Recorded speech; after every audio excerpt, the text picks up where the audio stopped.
Hello guys, welcome to our channel. This is Teja. Right, అయితే ఆమె పేరు సహజ. ఆమె 2 రోజుల పసిబిడ్డ అన్నప్పుడు వాళ్ళ ఇంట్లో వాళ్ళు ఆమెను రోడ్ మీద వదిలేసి వెళ్ళిపోయారు. సో వదిలే వ్యక్తి ఎవరో కూడా ఆమెకు తెలియదు. దాని తర్వాత SOS అనే సంస్థలో ఆమెను ఎవరో చేర్పించారు. అక్కడే చదువుకుని ఆమె అక్కడ ఒక నేషనల్ ప్లేయర్గా ఎదుగుతూ ప్రస్తుతం ఒక PET టీచర్గా ఒక స్కూల్లో పనిచేస్తుంది. మ్యారేజ్ అయింది, ఒక పిల్లాడు కూడా ఉన్నాడు. సో ఒక అనాథాశ్రమంలో పెరుగుతూ ఇవన్నీ కూడా తను ఎలా చేయగలిగింది, సో అక్కడ ఆ సంస్థ ఈ అమ్మాయిని ఎలా చూసుకుంది, ఇవన్నీ కూడా పూర్తిగా తెలుసుకునే ప్రయత్నం చేద్దాం. నమస్తే. రైట్, సో నీతో ఇలా ఇంటర్వ్యూలో కూర్చోవడానికి నాకు చాలా హ్యాపీ అనిపిస్తుంది. సో నువ్వు నాకు కాల్ చేసినప్పుడు నిజంగా నమ్మలే, అంటే ఇలాంటి సంస్థలు కూడా ఉంటాయి, ఎంత బాగా చదివిస్తారో, ఎంత బాగా పెంచుతారో. అసలు SOS అంటే ఏంటి, ఇవి ఎక్కడెక్కడ ఉంది అసలు? SOS అనేది అదొక అనాథ ఆశ్రమం అంటారు, కానీ నా ఒపీనియన్ అదొక అనాథ ఆశ్రమే కాదు. SOS అంటే సేవ్ అవర్ సోల్, దాని మీనింగ్ అది. అంటే అమ్మ నాన్న ఉన్న పిల్లల్ని, అమ్ముండి నాన్న లేకపోవడం, నాన్నుండి అమ్మ లేకపోవడం, ఇద్దరు లేకపోయినా రిలేటివ్స్ ఉండడం, ఎవరైతే పెంచలేరో వాళ్ళందరినీ చేరదీసి వాళ్ళకంటూ ఒక లైఫ్ ఇస్తుంది. అక్కడ అనాథాశ్రమం లాగా కొట్టడాలు కానీ, తిట్టడాలు కానీ, ఫుడ్ బాగా పెట్టకపోవడం కానీ ఉండదు. నీకంటూ ఒక టైం టేబుల్ అలాంటివి కూడా ఉండదు. నీకంటూ ఒక అమ్మ ఉంటారు, ఒక 14 to 15 ఇల్లులు ఉంటాయి, ఇంటికి 4 to 5 బెడ్రూమ్స్, కిచెన్, వాష్రూమ్స్ అన్నీ ఉంటాయి. ఇది ఒక NGO ఆర్గనైజేషన్. ఎక్కడ త్రూఅవుట్ వరల్డ్ ఉంది. హైదరాబాద్లో ఉంది, బెంగళూరులో ఉంది, వైజాగ్లో ఉంది. సో చాలా మంచి ఆర్గనైజేషన్ ఇది. కానీ పెద్దగా ఎవరికి తెలియదని నేను తెలియదు. ఎందుకు అలా తెలియకుండా ఉంచడానికి రీజన్ ఏంటి? రీజన్ అంటే మేము బయటకు రాలేదు అంతే. సో నీ గురించి మాట్లాడదాం. సో ఎట్లా నువ్వు రోడ్డు మీద వదిలేశారు అని చెప్పేసి అన్నాం, ఎక్కడ, ఏ ప్లేస్లో? ఏ ప్లేస్ అనేది పర్టికులర్గా తెలియదు, కానీ నేను ఇక్కడ పెరిగాను. నా పేరెంట్స్ ఏంటి, నా ఫ్యామిలీ బ్యాక్గ్రౌండ్ ఏంటి, నేను ఏ రిలీజియన్, అవేవి నాకు తెలియదు. మేబీ వాళ్ళు నేను సొంత అమ్మ నాన్న దగ్గర పెరిగినా కూడా ఇంత బాగా పెరిగేదాన్ని కాదేమో. I can proudly that I can say. నన్ను పెంచే విధానం, నాకు ఉన్న రిలేటివ్స్, ఇప్పుడు నాకు అంటే ఫ్యామిలీ ఉంది. నేను ఎక్కడికి వెళ్ళినా నాతో పెరిగిన వాళ్ళే నాకు అన్నయ్య, చెల్లి, తమ్ముడు, అమ్మ అన్నీ వాళ్ళే. ఇంకా నేను హైదరాబాద్లోకి వెళ్తే మా అన్నయ్యలు ఇక్కడ సెటిల్ అయిన వాళ్ళు ఉంటారు, బెంగళూరుకి వెళ్తే అక్కడ సెటిల్ అయిన వాళ్ళు ఉంటారు. వాళ్ళ ఇంటికి వెళ్ళిపోవడమే. పెరిగిన వాళ్ళే అక్కడ పెరిగిన వాళ్ళు కూడా అన్నయ్య, చెల్లి, తమ్ముడు, ఈవెన్ మా మమ్మీ కానీ అమ్మ అనే పిలుస్తాం, మా పక్కింటి వాళ్ళని పిన్ని అని పిలుస్తాం, అమ్మ కన్నా పెద్దోళ్ళు ఉంటే పెద్దమ్మ అని పిలుస్తాం. అలానే రిలేటివ్స్ లోనే పిలుస్తాం, కానీ అంకుల్, ఆంటీ అలాంటివి ఏం పిలం, ఆయమ్మ అలా ఏం పిలం. మా పనులు మేమే చేసుకుంటాం, మాకు వంట నేర్పిస్తారు. ఇప్పుడు నాకు మ్యారేజ్ అయింది, ఒక ఇంటికి వెళ్ళాల్సిందాన్నే నేను. సో ఇప్పుడు మన ఇంట్లో ఎలా నేర్పిస్తారు, కూతురికి ఎలాగ వంట చూసుకోవడం, మనకి అలానే నేర్పిస్తారు. ఇంకా అంతే. అంటే నేను ఏమడుగుతున్నానంటే, నిన్ను ఈ సంస్థలోకి తీసుకెళ్ళి జాయిన్ చేసింది ఎవరు? అంటే ఇప్పుడు నువ్వు సాధారణంగా నువ్వు ఒక రోడ్డు మీద దొరికిన పసిపిల్లగా ఉన్నప్పుడు నువ్వు ఒక రోడ్డు మీద, మా మదర్ సీతాలక్ష్మి అని, ఆమె నిజంగా నాకు దేవుడితో సమానం. ఆవిడే ఇంకా నన్ను చిన్నప్పటి నుంచి తీసుకొని వెళ్ళి, ఇంకా ఆవిడ సొంత కూతురే. ఇంకా నేను ఆవిడ అలానే పెంచింది. నాకు ఫస్ట్ క్లాస్ నుంచి ఆవిడ పెట్టిన ముద్దు గారభంతో నేను ఇంటి ముద్దు బిడ్డలా పెరిగాను. నేను నాకు ఒక 5 అన్నయ్యలు, వాళ్ళ చేతి మీదగానే పెరిగాను నేను. అక్క వాళ్ళే పెంచారు నన్ను. ఇంకా ఏదైనా తప్పు చేసినా కూడా చెప్తారు నాకు, ఇది కాదు, ఇది ఇలా చెయ్యి అనేసి. కొట్టలేదు, తిట్టలేదు, కానీ వాళ్ళు కొట్టే అధికారం కూడా నా మీద ఉంది. అంత ముద్దుగా పెంచి. అంటే సీతా మహాలక్ష్మి గారికి ఉన్నారా సొంత బిడ్డలు కానీ? లేదు. అంటే అక్కడ వాళ్ళు ఎలా ఉంటారంటే విడోస్, ఫ్యామిలీ ఇష్యూస్ అయ్యి వచ్చేసిన వాళ్ళు, అలాంటి వాళ్ళు ఉంటారు. మా మమ్మీకి రిలేటివ్స్ ఉన్నారు, వాళ్ళని కూడా ఇప్పుడు వాళ్ళు కూడా అంటే ఇప్పుడు అప్పుడు మదర్ ఫాదర్ ఉన్న వాళ్ళు ఊరు వెళ్తారు. అంటే మదర్, ఇప్పుడు చెప్పాను కదా, మదర్ ఉండి ఫాదర్ లేకపోవడం, వాళ్ళు హాలిడేస్కి వచ్చి ఊరికి తీసుకొని వెళ్తారు. నాకు ఎవరు లేరు కదా, సో మా మమ్మీ తీసుకెళ్ళిపోయేది నాకు. మా మమ్మీది పుంగనూరు, సో పుంగనూరు చిత్తూరు దగ్గర డిస్ట్రిక్ట్. సో ఇప్పుడు వాళ్ళ రిలేటివ్స్ నాకు చిన్నప్పటి నుంచి ఆవిడ కూతురులానే తెలుసు అందరికి. సో పెద్దమ్మ, మమ్మీ వాళ్ళ అక్క నాకు పెద్దమ్మ, పిన్ని, అందరు ఇంకా. సో నేను ఇప్పుడు ఎక్కడికి వెళ్ళినా కూడా వాళ్ళ రిలేటివ్స్ కూడా నన్ను వాళ్ళ కూతురులోనే చూసుకుంటారు. అంతే, ఇంకా ఎక్కడికి వెళ్ళినా సొంత కూతురే అలానే. ఇంకా చంద్రబాబు నాయుడు గారు మీటింగ్ లో చాలా మందిని అంటే అది ఎప్పుడో ఎక్కడో చంద్రబాబు నాయుడు ఇలాగా ఎవరో పిల్లల్ని తీసుకెళ్ళిపోతూ ఉంటే చంద్రబాబు నాయుడు ఆపి ఇలాగా ఆర్గనైజేషన్స్ కి ఇచ్చారు అనేసి విన్నాను నేను. సో అలాగే అందులో నేను ఒకదాన్ని. అందులో అంటే పిల్లలందరినీ కిడ్నాప్ చేసి ఎక్కడికో తగిలిచ్చేస్తా, అందులో నేను ఒకదాన్ని. సో అందులో నువ్వు ఒకదానివి. అప్పుడు గవర్నమెంట్ ఇలా ఎన్జిఓని పిలిచి వాళ్ళని తీసుకోండి అంటే ఇలాగ నేను మా మమ్మీకి నేను దొరికాను అనమాట. మా మమ్మీ నన్ను తీసుకుంది. సో అంటే అక్కడ పెరిగేటప్పుడు నీకు అనిపించిందా, నేను అసలు నన్ను మా అమ్మ నాన్న నన్ను ఎందుకు వదిలేశారు ఇక్కడ? అసలు అనిపించింది. Like school parents teacher meeting, అందరూ బయటికి వెళ్ళి పేరెంట్స్ ఇప్పుడు ఏమైనా అంటే పేరెంట్స్ వాళ్ళు బయటికి వెళ్తారు కదా, అమ్మ నాన్న ఉండి వాళ్ళు ఇంటికి వచ్చినప్పుడు ఏదో ఒకటి తీసుకొస్తారు. అప్పుడు నాకేం తేలేదే, కానీ అప్పుడు మా మమ్మీ డైవర్ట్ చేసేసేది. ఆవిడ అరిసెలు చేసి పెట్టడం, జంతువులు చేసి పెట్టడం, అలాంటివన్నీ చేసేది. మాక్సిమం ఎక్కువ రాలేదు నాకు. ఎవరైనా అడిగేవారా నువ్వు ఇట్లా దొరికిన పిల్లవి అని చెప్పి? చాలా మందిలో అడిగారు, చాలా మెంబర్స్. అంటే వాళ్ళకి ఏం చెప్పు సమాధానం? ఇదే సేమ్, దొరికానంటే ఇప్పుడు నేను మా అమ్మ నాన్నతో ఉన్నా కూడా ఇంత హ్యాపీగా ఉండనేమో, నాకు కావాల్సిన చదువు నేను చదివేదాన్ని కాదేమో, నాకు ఇంత మంచి అంటే ఒకళ్ళు ఉన్నా కూడా మా ఆయనతో 10 మందితో ఉంటాను, మా పిన్ని పెద్దమ్మ అంతే. కానీ ఈ ఎన్జిఓలో నాకు అలా కాదు, మొత్తం దగ్గర 100 మంది ఫ్యామిలీ. నాకు నేను ఎక్కడికి వెళ్ళినా నాకు ఫ్యామిలీ ఉంటుంది. ఇప్పుడు నేను హైదరాబాద్లో ఉన్నాను, హైదరాబాద్ విలేజ్కి వెళ్ళినా పిన్ని పెద్దమ్మ అందరూ తెలుసు. బెంగళూరుకి వెళ్ళినా పిన్ని పెద్దమ్మ చెల్లి అన్నయ్య అంతే, అదే రిలేటివ్. నువ్వు దొరికినప్పుడు ఏ ప్లేస్ లో దొరికో? క్లారిటీ లేదు, శారదాపేట, శారదా స్టూడియోస్. అంటే అక్కడ స్టూడియో దగ్గరలో దొరికావు అని విన్నాను, అంటే ఎవరో చెప్తుంటే విన్నా. ఇలా చెప్పింది ఎవరు? విలేజ్ లో ఉంటది కదా గ్యాంగ్, ఏదో గ్యాంగ్ చెప్తూ ఉంటే వింటాం కదా, అలాగా. ఓకే, అంటే నువ్వు పలానా ప్లేస్ లో దొరికావు. ఇప్పుడు మేము అక్కడి నుంచి తీసుకుని వెళ్ళిన వాళ్ళందరూ ఒక 15 మెంబర్స్, అందరూ సెటిల్డ్. నా బ్యాచ్ అందరూ సెటిల్డ్. దాంట్లో 5 మెంబర్స్ మ్యారీడ్ అయిపోయింది, అందులో నేను ఫస్ట్ మ్యారీడ్, ఫస్ట్ సెటిల్ అయ్యాను, first married, first kid. Okay, right. So Prem Kumar, right. So ఎలా అనిపిస్తుంది తన మ్యారేజ్ చేసుకున్న తర్వాత? చాలా జలసీ ఫీల్ అవుతుంది. ఎందుకు అంటే మనకి పేరెంట్స్ ఉండి, జనరల్గా చెప్తున్నాను, ప్రతి ఒక్కరూ వాళ్ళ పేరెంట్స్ కానీ ఎవరైనా సరే పిల్లలు బాగా భవిష్యత్తులో బాగుండాలనుకుంటారు. ఒక్క తల్లిదండ్రులు లేరని ఒక బాధ తప్ప వీళ్ళకి లైఫ్లో కావాల్సిన ఎడ్యుకేషన్ కానీ కెరియర్లో గ్రోత్ కానీ ఏ స్కూల్లో కావాలంటే ఆ స్కూల్లో జాయిన్ చేయడం, మంచి స్కూల్స్, అది కూడా చిన్న మనలాగా ఏదో చెప్పాలంటే లోకల్గా మన పేరెంట్స్ కూడా చిన్న స్కూల్లో జాయిన్ చేస్తే 1000 రూపీస్ 2000 రూపీస్కి మంత్లీ జాయిన్ చేసేవాళ్ళు. వీళ్ళకి అలా కాదు, చాలా ప్రెస్టీజియస్ స్కూల్స్లో జాయిన్ చేస్తారు, బాగా చదివిస్తారు, ఎడ్యుకేషన్ బాగుంటుంది. అది కాకుండా వీళ్ళ స్పాన్సర్స్ కూడా ఉంటారు, వీళ్ళకి సపోర్ట్ చేస్తారు. అది ఒక పక్కన వేస్తే వీళ్ళ బాండింగ్, వీళ్ళ అనుకుంటే మన కజిన్స్ కానీ మన బ్రదర్స్ సిస్టర్స్ కానీ మన పేరెంట్స్ వాళ్ళకి కానీ ఒక స్టార్టింగ్ స్టేజ్కి వచ్చేసరికి గ్యాప్ వస్తుంది. సింపుల్ చెప్పాలంటే గ్యాప్ వస్తుంది.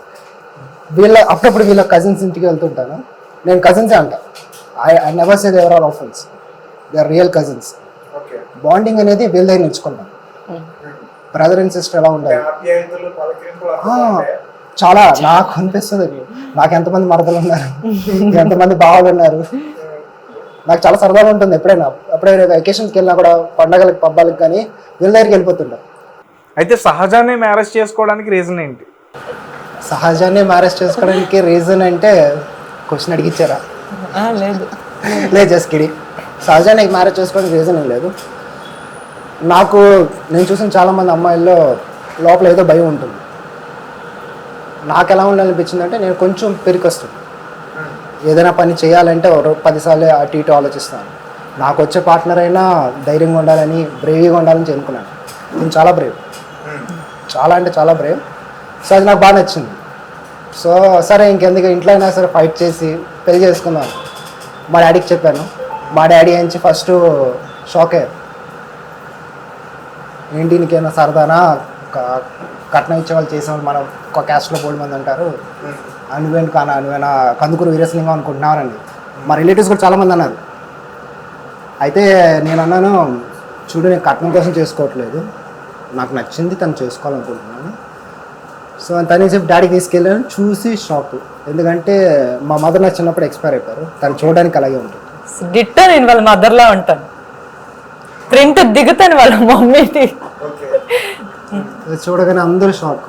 మ్యారేజ్ కూడా మా రిలేటివ్స్ ఎవరైతే ఇలాంటి మాటలు అన్నారో వాళ్ళు కూడా వచ్చి అమ్మాయి చాలా బాగుంది, మంచి పని చేసి, నీకు ఎంతకన్నా మంచి అందమైన అమ్మాయి, అదృష్టమైన అమ్మాయి దొరకదు లైఫ్లో. I'm so happy. ఇంకా అన్ని అందంలోని తను చాలా బాగుంది, తన వే ఆఫ్ బిహేవియర్లో కూడా చాలా చక్కగా మాట్లాడుతుంది. అన్నీ దొరికే. అలాగే మీరు అందం అంటున్నారు కాబట్టి అందం అనేది జస్ట్ పైకి పేరెంట్స్, కానీ లోపల మా చాలా అందంగా ఉండాలి. అతను చాలా అందంగా ఉంటుంది నా విషయం. సో నాకు ఆ ప్రాబ్లం లేదు. సో అంటే అట్లాంటి సంస్థలో నుంచి పెరిగి వచ్చింది కదా, అంటే మీ రిలేటివ్స్ నుంచి సూటిపోటి మాటలతో ఇబ్బంది పెట్టడం అట్లాంటివి ఏమైనా ఎదుర్కొన్నారా? సార్ ఏనుగు వెళ్తుంటే కుక్కలు అరుస్తుంటాయి సార్, పట్టించుకుంటావా? అంతే ఇది కూడా. అయితే తను నీ లైఫ్లోకి వచ్చిన తర్వాత తనని ఎలా చూసుకోవాలనుకున్నావు? నేను బాగానే చూసుకుంటున్నాను. తను మరి తను అడగాలి ఎలా చూసుకుంటున్నాను. I'm trying my best. అంటే ఇద్దరిలో ఎవరు లీడ్ చేస్తారు ఇంట్లో? లీడ్ ఇది ఇంట్లో అయితే మేడం సార్. మేడం సార్ ఏం చేయలేం. సో అంటే తనతో ఎట్లా అనిపిస్తుంది, తను ఎలా చూసుకుంటున్నాడు? మా ఆయన నిజం చెప్పాలంటే నాకు ఇంకే హస్బెండ్ దొరకడేమో ఇలాగా.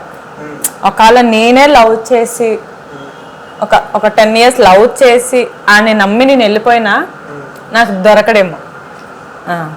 ఒకవేళ నాకేం మా నాన్న ఉంటే అలా చూసుకుంటాడు, సొంత నాన్న ఉంటే అలా చూసుకుంటాడు. అంటే భయం అనిపించిందా? నేను చిన్నప్పటి నుంచి కూడా ఇలా పెరిగాను కదా, ఒక అబ్బాయిని నమ్మి వెళ్తే అంటే ఈ రోజుల్లో చూస్తున్నాం ఎవరు కూడా శాశ్వతంగా ఉండట్లేదు, మధ్యలోనే కొన్ని సంబంధాలు విడిపోతున్నాయి. సో అట్లా నీకు భయం అనిపించిందా? భయం అనిపిస్తే ధైర్యం చెప్పిన వాళ్ళు ఎవరు? నేను అన్ని ఎంక్వైరీ చేసాకనే నేను ప్రపోజ్ చేశాను. ఏహో మీది లవ్ మ్యారేజా? లవ్ కమ్ మ్యారేజ్ అనుకోండి.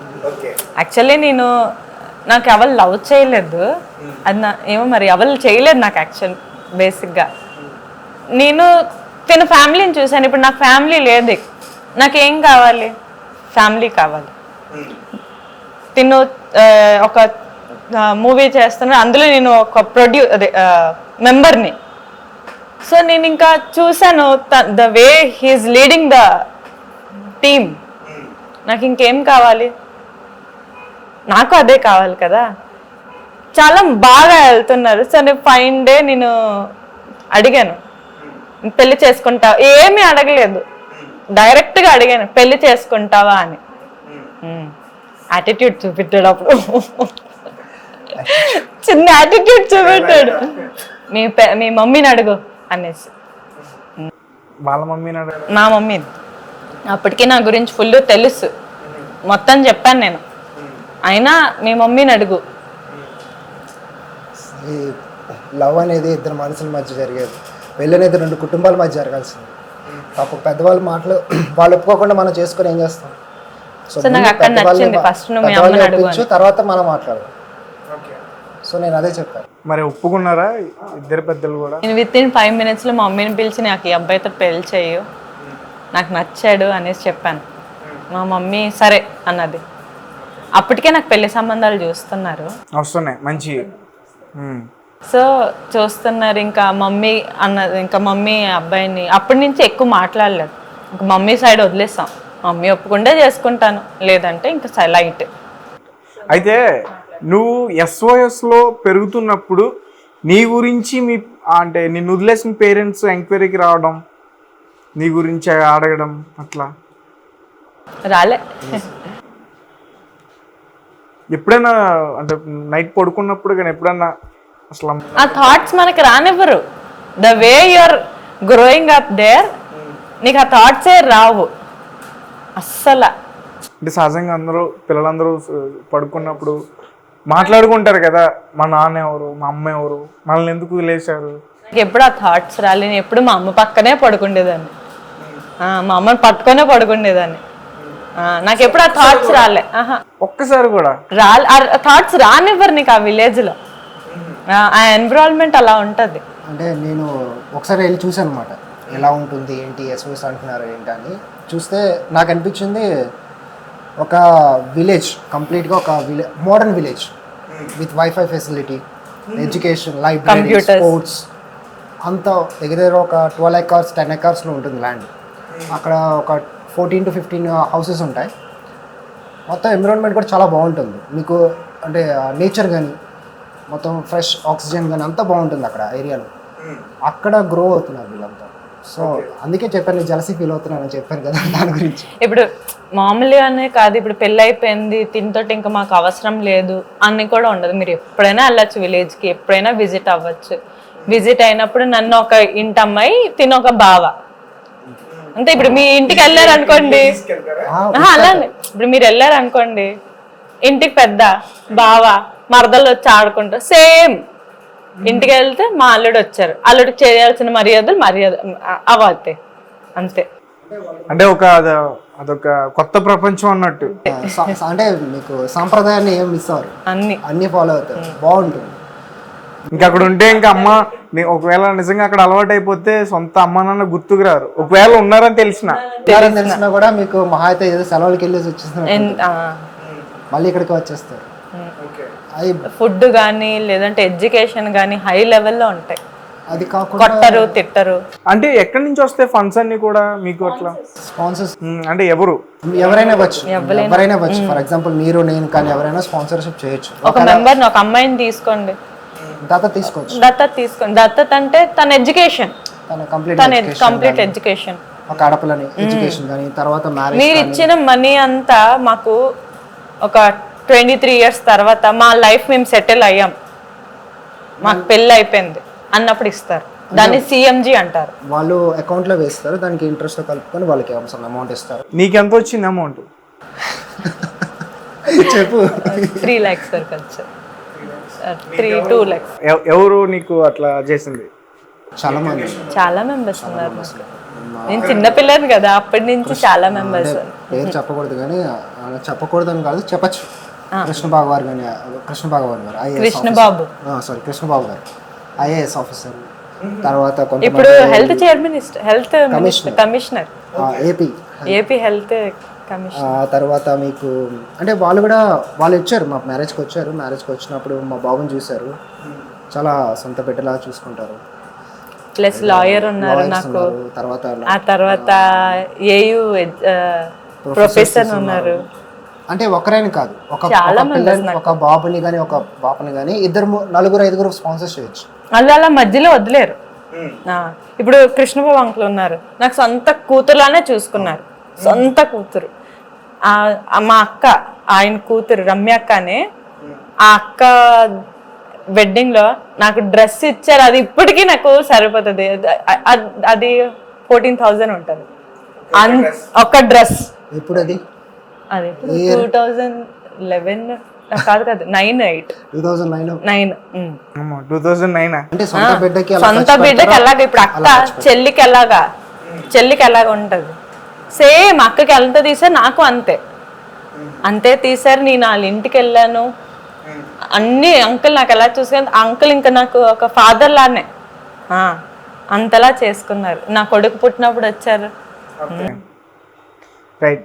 ఒకవేళ ఇప్పుడు ఈ వీడియో చూసిన తర్వాత మీ రియల్ పేరెంట్స్ వస్తే అప్పుడు ఎట్లా యాక్సెప్ట్ చేస్తావా వాళ్ళని? చేయను. నేను చేస్తానని మా ఆయన చేయనివ్వడేమో అనుకుంటున్నాను మాక్సిమం. నేను చేయనిస్తాను, నాకేం. నేనైతే చేయను. సి వదిలేసినప్పుడు లేని ప్రేమ ఇప్పుడు వస్తే ఇంకెలాగ చెప్పండి. వదిలేసిన వాళ్ళు వదిలేయాలి అంతే, ఇంకా అవసరం లేదు. వచ్చినా నాకు ఆ బాండింగ్ రాదేమో. అంటే కొత్తగా మళ్ళీ ఇంకా నేను వాళ్ళతో మాట్లాడిన అవసరం లేదు అనేస్తాను. మీకు అప్పుడు లేని ప్రేమ ఇప్పుడు వచ్చిందని ఎలా నమ్ముతాను చెప్పండి. ఏమో ఎవరికి. కానీ అంటే నార్మల్గా నీకు ఊహ తెలిసినప్పుడు నువ్వు ట్రై చేసావా? మామూలుగా మా పేరెంట్స్ ఎవరన్నది నేను తెలుసుకోవాలి అంటే, నన్ను అసలు ఎందుకు వదిలేశారని ఆ విషయం కూడా తెలుసుకోవాలని. నేను ట్రై చేశాను యాక్చువల్గా. నేను ట్రై చేశాను కానీ పెద్ద ఇన్ఫర్మేషన్ దొరకలేదు నాకు. అంటే ట్రై చేసినప్పుడు ఎలాంటి విషయాలు? అంటే అది చాలా చాలా ఆల్మోస్ట్ లైక్ 24 years అయిపోయింది. 24 దొరికినప్పటికి 24 years నాకు పరిచయం అయింది.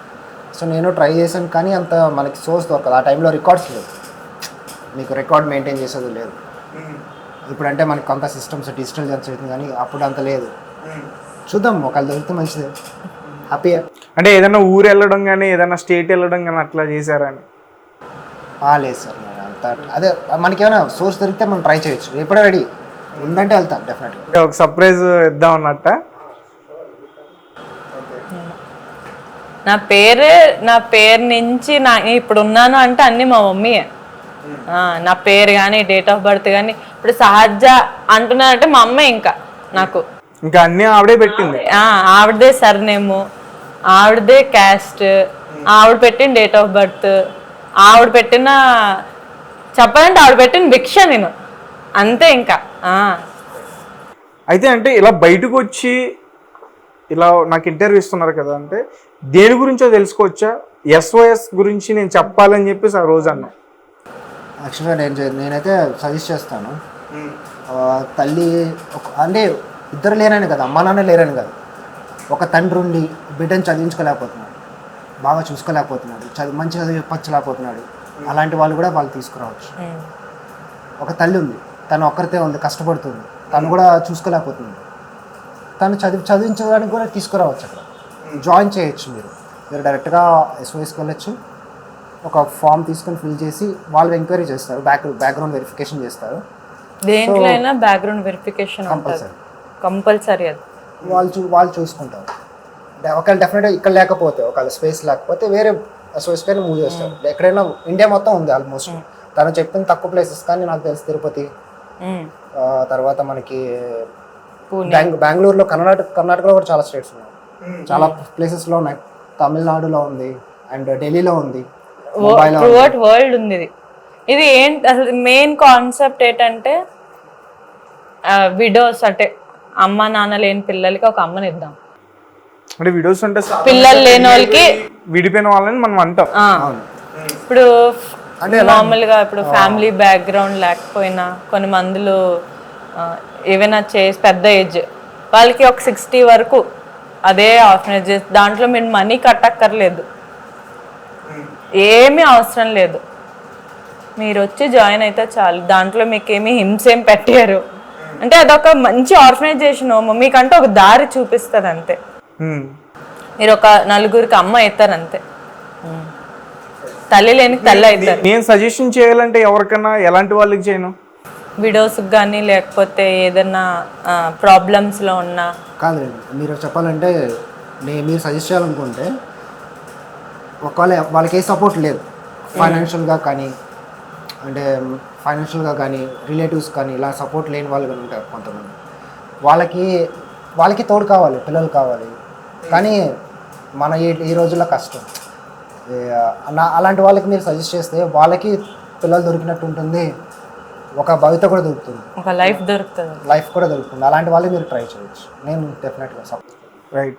కానీ ఇప్పటికీ కూడా నాకు నిజానికి నమ్మడానికి అవ్వట్లే. ఎందుకంటే ఒక అనాథ పిల్లలు ఎలా పెరుగుతారంటే, నేను చూసా కొన్ని ఆశ్రమాల్లో చూశాను, చాలా దారుణంగా ఉంటుంది. బాధ అనిపిస్తుంది. ఒకటి అలా అనాథ అవ్వడం బాధ, రెండు అక్కడ పెరిగే విధానం కూడా చూస్తే ఒక్కొక్క చోట బాధ అనిపిస్తుంది, మరి ఇలా చూస్తారన్నట్టు. నేను కొన్ని ఆర్ఫనైజ్కి వెళ్ళేవాడిని, అంటే పెళ్లి కాకముందు బర్త్డేస్ కానీ మా ఫ్రెండ్స్ కానీ మేమంతా కలిసి డొనేషన్ చేసేవాళ్ళం. అక్కడ పిల్లల్ని చూస్తుంటే కొంచెం బాధేసేది, చాలా బాధేసేది. వాళ్ళు పాపం మనం అనుకుంటాం ఏదో సహాయం చేస్తున్నాం, భోజనం పెడతాం, ఏదో కొంచెం డబ్బులు ఫండ్ చేస్తాం, ఆ టైంకి అక్కడికి వెళ్ళి సరదాగా ఉండండి సార్ అంటారు పిల్లలతో. ఆ ఎన్విరాన్మెంట్ కూడా చూసినా కూడా మీకు ఎలా అనిపిస్తుంది, జాలేస్తుంది. కానీ మీరు ఎక్కడికి వెళ్ళారంటే మీకు మీ మీద జాలేస్తుంది, నేను ఇలా పెరగలేదు ఏంటని. కానీ అదే అంటున్నాను కదా, SOS అనేది ఒక ఫారినర్ కదా, హెన్మెన్ మైనర్ హెన్మాన్ మైనర్ అతను స్టార్ట్ చేశాడు. హెన్మెన్ ఫారినర్ హెన్మెన్ మైనర్ అతని పేరు, అతను స్టార్ట్ చేశారు. ఇది. ఆ తర్వాత అక్కడి నుంచి ఇది ఎందుకు మీకు బయటికి రాలేదంటే వీళ్ళు save save our soul. So వీళ్ళు ఎందుకు బయటికి రాలేదంటే వీళ్ళు పబ్లిసిటీ చేయరు ఫస్ట్ ఆఫ్ ఆల్. అండ్ ఇది NGOs కాబట్టి డైరెక్ట్గా గవర్నమెంట్ నుంచే పిల్లలు డైరెక్ట్గా వీళ్ళకి వెళ్తారు. ఈవెన్ నేను కొన్నిసార్లు విన్నాను గవర్నమెంట్ ఎంప్లాయీస్కి కొన్ని అంటే వాళ్ళకి ఉంటుంది చారిటీ చేయాలి, సో అలాంటి వాళ్ళు కూడా ఇందులో చేస్తుంటారు. సో డెఫినెట్గా వీళ్ళకి సపోర్ట్ వస్తుంటుంది.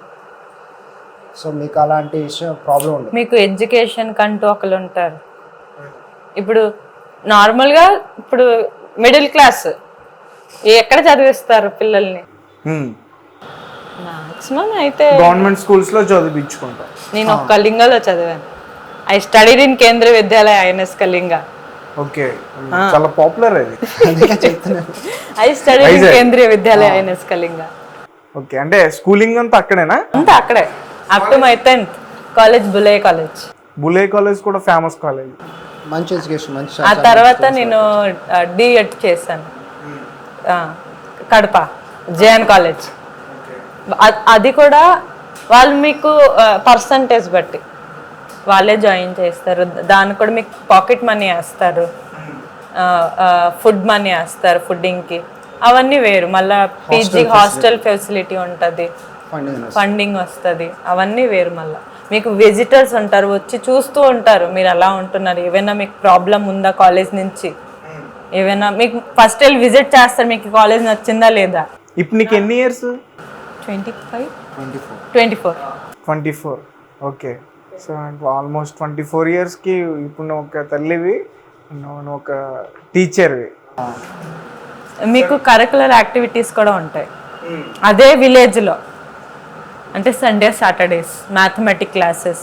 ఇప్పుడు నేను మ్యాథ్స్లో పూర్, కంప్యూటర్లో పూర్, కంప్యూటర్ క్లాసెస్ ఉంటాయి సండే. తైక్వాండో క్లాసెస్ ఉంటాయి, కరాటీ క్లాసెస్ ఉంటాయి, కూచిపూడి క్లాసెస్ ఉంటాయి. తైక్వాండో ఇదిగా నువ్వు? తైక్వాండో నేషనల్ ప్లేయర్ నేను. బ్లాక్ బెల్ట్ కంప్లీట్ చేశాను, నేషనల్ రెఫరీ కంప్లీట్ చేశాను. అవన్నీ మాకు సార్ నేర్పించారు, సంతోష్ సార్ అని. అతను తైక్వాండో అసోసియేషన్ మెంబర్. అంటే మిమ్మల్ని బాగా మోటివేట్ చేశారు. బాగా మీరు ఎక్కడ కూడా కుంగిపోకుండా దగ్గరుండి మోటివేట్ చేశారు. నన్నే కాదు, అక్కడ చాలా మెంబర్స్కి. ఇప్పుడు మీకు డాన్స్ ఇంట్రెస్ట్ ఉంది, డాన్స్ టీచర్, డాన్స్లో కూడా చాలా మెంబర్స్ MBA చేసిన వాళ్ళు ఉన్నారు. మీకు ఏవి కావాలంటే, మీకు చదువు ఉండాలి, మీరు ఎక్కడికైనా తీసుకెళ్తారు వాళ్ళు. డాక్టర్ చేసిన వాళ్ళు ఉన్నారు, లాయర్ చేసిన వాళ్ళు ఉన్నారు, సాఫ్ట్వేర్, చాలా మెంబర్స్ సాఫ్ట్వేర్ చేసిన వాళ్ళు ఉన్నారు. ఇప్పుడు మా ఇంట్లోని మేము నేను పెరిగినప్పుడు ఒక 10 మెంబర్స్లోని ముగ్గురు డాక్టర్స్ మా అక్క వాళ్ళు. ఇప్పుడు నాకు కడుపు నొప్పి వచ్చిందని నేను ఫోన్ కొడతాను, అక్క నాకు కడుపు నొప్పి వస్తుంది, మా అక్కకే.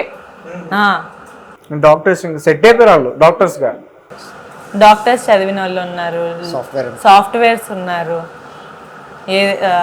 ఇప్పుడు మా చెల్లి వాళ్ళు మ్యారేజ్ చేసుకున్నారు, మా బావాళ్ళు CA వాళ్ళు ఉన్నారు.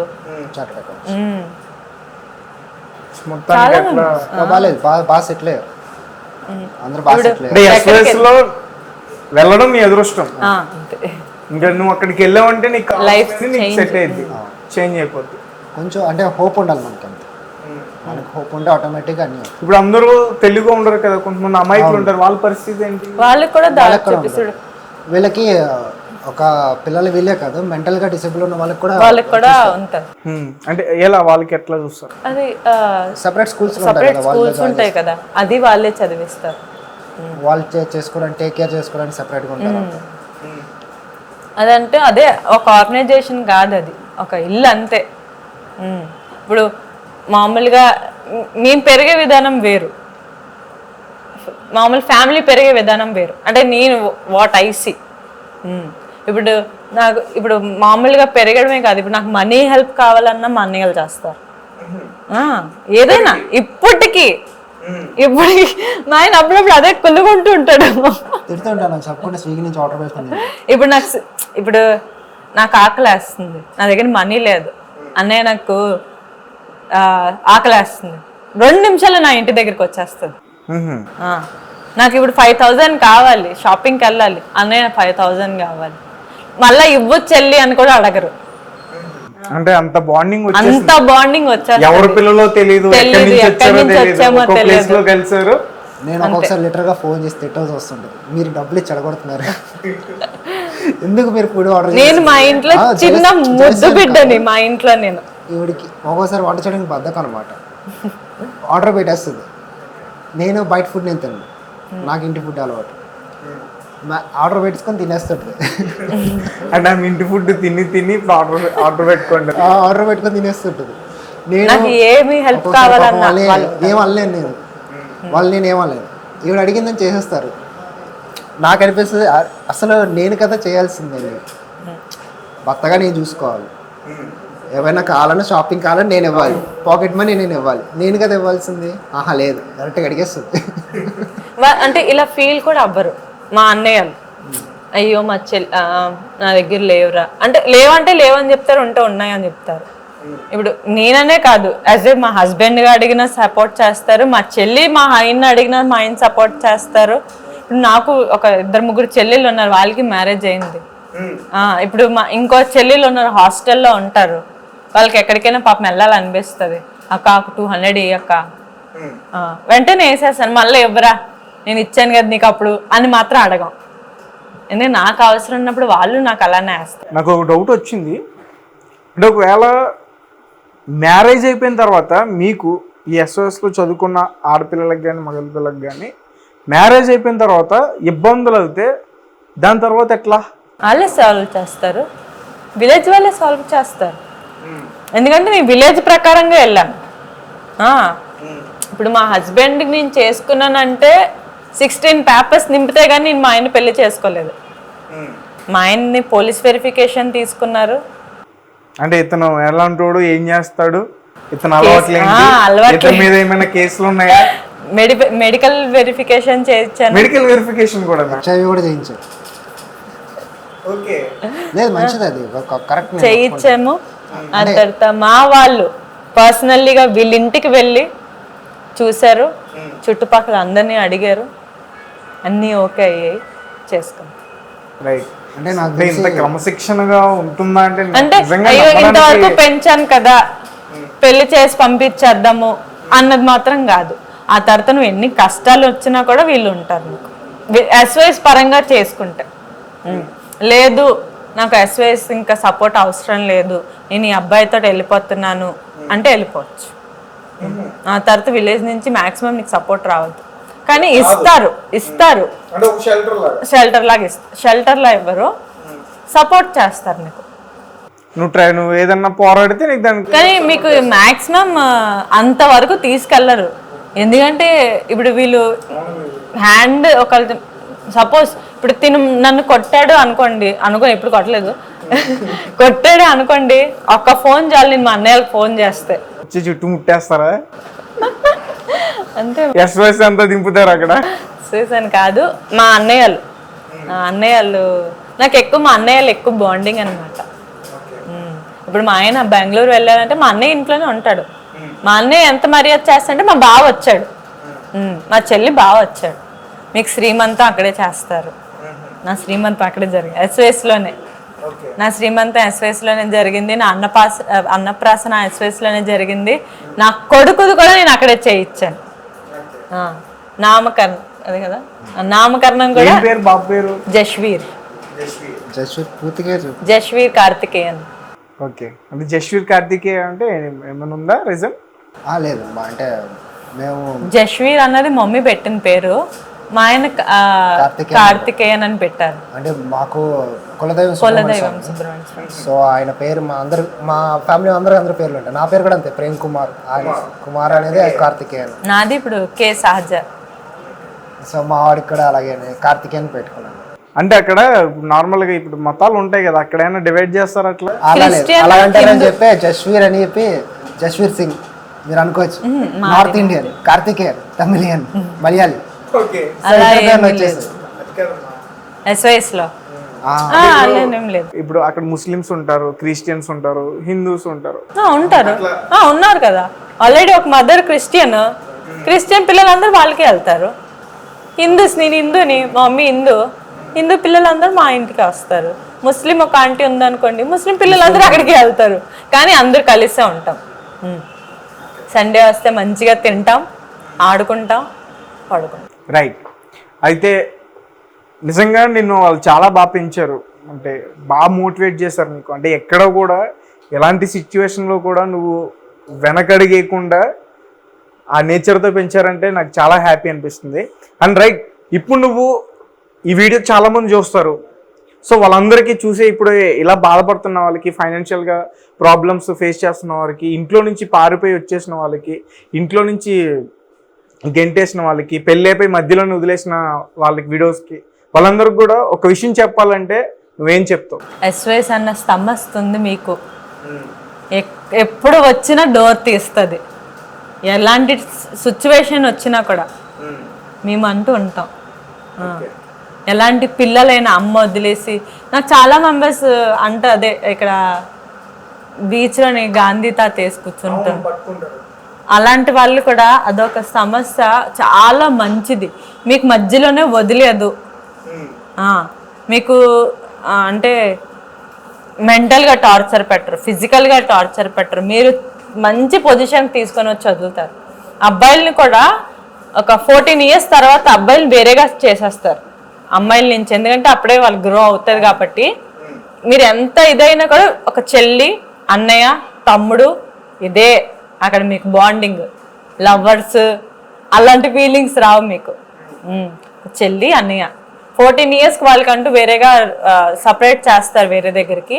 అక్కడ మీకు ఒక మనిషిని పెడతారు అబ్బాయిలకి. అక్కడ నుంచి వాళ్ళ ఎడ్యుకేషన్ అవుతుంది. అక్కడ ఫాదర్స్ ఉంటారు అక్కడ అబ్బాయిలకి.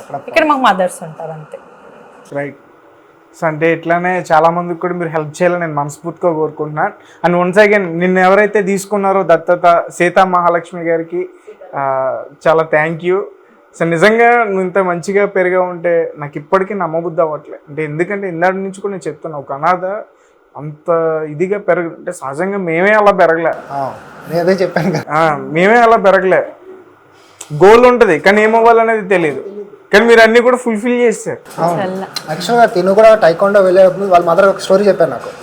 ఎందుకు నేర్పించారు టైకాండో అని అడిగితే, నేను కూచిపూడిలో తోసాను బాబు, నేను మాస్టర్ చూసారు అక్కడి నుంచి అక్కడ జుట్టు పట్టుకు లాక్కెళ్ళి టైకాండో పడేశారు, పిల్లక పట్టుకు లాక్కెళ్ళి టైకాండో పడేశారు. క్లాస్ 4 సంవత్సరాలు. కూచిపూడి ఇష్టం నాకు, డాన్స్ అవుదామని ఇష్టం.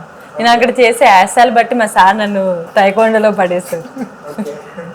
లేదు అక్కడ మొత్తం అంటే మీకు టీచర్స్ కానీ అంతా మంచిగానే ఉంటుంది. నేను ఇంకా ఆ సంస్థ ఇంకా అలాగే ఉండాలి, చాలా మంది చదివించాలి, మంచి వాళ్ళని బయట తీసుకురావాలి. ఇప్పుడు చాలా మెంబర్స్ కి ఫండ్స్ రావట్లేదు, విలేజెస్ కి ఫండ్స్ రావట్లేదు. ఎందుకంటే చాలా మెంబర్స్ తెలియదు ఇలా ఒకటి ఉంది అనేసి.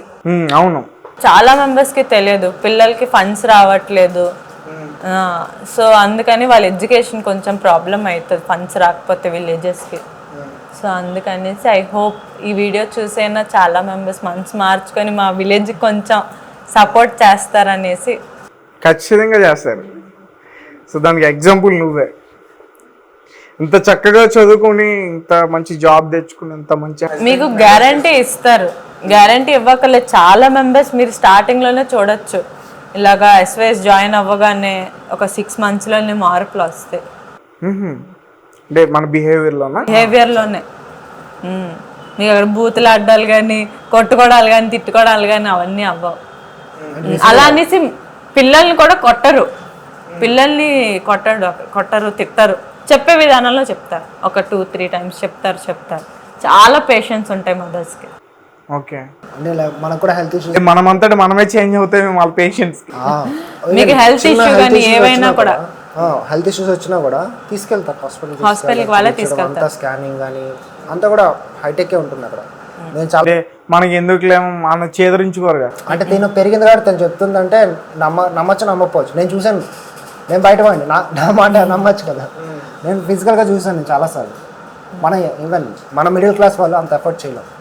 అలాంటి పెద్ద పెద్ద కార్పొరేట్ హాస్పిటల్ తీసుకెళ్ళి పిల్లల్ని చూపించడం, స్కానింగ్ చేయించడం, అది మనం ఎఫర్ట్ చేయలేం. మనం ఎలా అంటే అది వేసుకో తగ్గిపోతుంది, గోళీ వేసుకో తగ్గిపోతుంది, నీకు ఫీవర్ వచ్చిందన్న కూడా వెంటనే హాస్పిటల్కి తీసుకెళ్తారు. బాగా చూస్తారు పిల్లల్ని, బాగా చూస్తారు. ఎడ్యుకేషన్ మీకు ఒకళ్ళు అడ్మిట్ చేసినా అక్కడ ఒక మనిషి ఉంటారు, 24/7 ఉంటారు. Right, okay, right. Thank you so much. ఇలానే మీరు SOSకి ఇంకా బాగా ఉపయోగపడాలి. ఖచ్చితంగా ఈ వీడియో చూసిన తర్వాత మా సబ్స్క్రైబర్స్ ఖచ్చితంగా ఫండింగ్ ఇస్తారైతే నేనైతే బలంగా నమ్ముతున్నా. మీరు కూడా నమ్మండి, నమ్మే ప్రయత్నం చేయండి. Thank you so much. Thank you.